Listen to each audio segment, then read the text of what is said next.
بسم اللہ الرحمن الرحیم۔ السلام علیکم ورحمۃ اللہ وبرکاتہ۔ حضرت رابعہ بصری کے حسن و جمال کی اتنی دھوم تھی کہ ایک نوجوان ایک دن شادی کی خواہش لے کر حضرت رابعہ بصری کے گھر جا پہنچا۔ ابتدا میں حضرت رابعہ بصریہ رحمہم اللہ تعالی کے حسن و جمال کی دھوم مچی ہوئی تھی، مگر جوانی کی شب و روز انہوں نے یاد الہی میں گزار دیے۔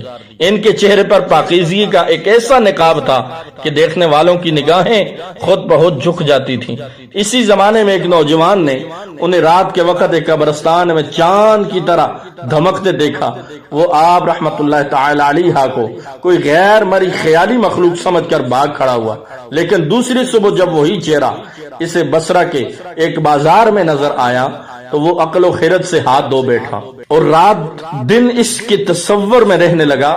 آخر دل کے ہاتھوں مجبور ہو گیا تو لوگوں سے پتہ پوچھتا ہوا حضرت رابعہ بصریہ کے گھر جا پہنچا۔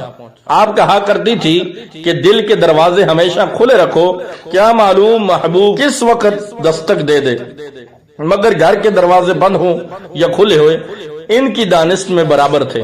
نوجوانوں کو خلاف توقع ان کا دروازہ کھلا ہوا ملا۔ اس نے اپنے دل کی دھڑکنوں پر بڑی مشکل سے قابو پایا۔ رات کا وقت تھا، اندر چراغ روشن تھا۔ یہ سوچ کر بے باکی سے اندر داخل ہو گیا کہ حال دل سنا دینے میں کیا حرج ہے، زیادہ سے زیادہ انکار ہی تو ہو جائے گا۔ واپسی کا دروازہ بہرحال کھلا ہوا ہے، لیکن جب وہ اندر پہنچا تو وہاں کوئی نہیں تھا، البتہ چھت سے ایسی پرسوز آواز آ رہی تھی جیسے کوئی زیر لب ہجر کا رونا رو رہا ہو۔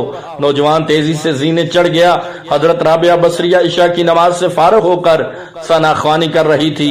پروردگار، ستارے روشن ہو گئے، لوگ سو گئے، بادشاہوں نے دروازے بند کر لیے، ہر محبوب اپنے محبوب سے محو راز و نیاز ہے اور میں تیرے سامنے کھڑی ہوں۔ نوجوان پر سکتہ طاری ہو گیا۔ اسی اثناء میں حضرت رابعہ بصری نے پلٹ کر اسے ایسی قہر آلود نظروں سے دیکھا کہ اس کی زبان گونگی ہو گئی۔ رابعہ بصری نے اس کے قریب آ کر پوچھا، کیا تم مجھ سے شادی کی درخواست کرنے آئے ہو؟ نوجوان نے لرزتے ہوئے ہاتھ سے اپنی زبان کی طرف اشارہ کیا۔ وہ بول نہیں سکتا۔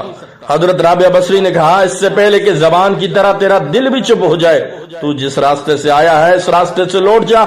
نوجوان صرف آنکھوں سے التجا کر سکتا تھا کہ نیک خاتون، میری گویائی مجھے واپس دے دے، میں تیرے مرتبے سے واقف نہیں تھا، مجھ سے غلطی ہوئی، مجھے معاف کر دیجئے۔ لا علمی ہمیشہ قابل معافی ہوتی ہے۔ اس کے خاموش آنسوؤں کے جواب میں حضرت رابعہ بصری نے کہا، نوجوان، تو نے اگر مجھ سے کوئی زیادتی کی ہوتی تو میں تجھے یقیناً معاف کر دیتی۔ میں نے خود کو بہت پہلے اپنے رب کے حوالے کر دیا تھا۔ اب یہ معاملہ تیرے اور رب کے درمیان ہے۔ معافی مانگنا ہے تو اس سے مانگ۔ تو صدق کے دل سے توبہ کرنے کا ارادہ کرے تو شاید توبہ کی خاطر تیری زبان کھل جائے۔ یہ کہہ کر وہ نماز کے لیے کھڑی ہو گئی۔ نوجوان بھی بے اختیار سجدے میں گر گیا۔ وہ رو رہا تھا، نہ معلوم کب تک روتا رہا۔ جب اسے ہوش آیا تو زبان کھل چکی تھی اور توبہ توبہ کا ورد کر رہی تھی۔ بصرہ کے بازاروں میں سال ہاں سال تک ایک مجذوب گرمی، جھاڑے اور برسات سے بے نیاز ہو کر دیوانہ وار توبہ توبہ کے نعرے لگاتا رہا۔